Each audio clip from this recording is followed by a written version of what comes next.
It all happened for me when my father came home from a garage sale with his prized possession. His hunt for that special bargain had not been in vain. My dad had purchased a snare drum for $2.50, and although it was beat up, it was still a good drum and perfect for my young hands. Dad would often talk about his family's interest in drums.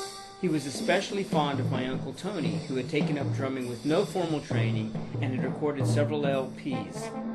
Then there were the Rangel brothers, who played in bands on the weekends, and cousins Robert Lemos and John Gomez, who were also great drummers. It was as if drumming was being passed down within my dad's family. I was only 5 when my parents took me to see the great drummer Buddy Rich. During the concert, I left my parents' side to get a better glimpse of his playing.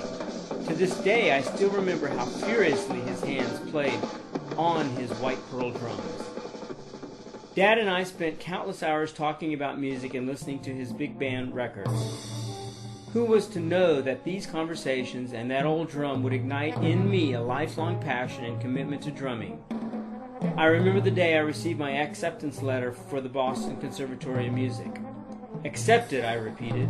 Like a beating drum, this word pounded loudly in my head. It was at the conservatory that I found my instrument. I came to realize that timpani was an extension of my personality because of its expansive range of dynamics.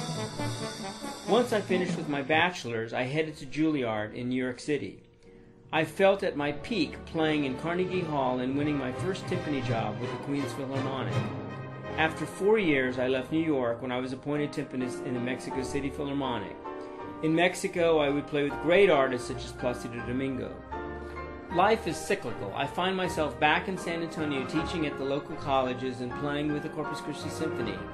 Although life has awarded me some great experiences, I really owe it all to my dad, who quietly passed away 3 years ago.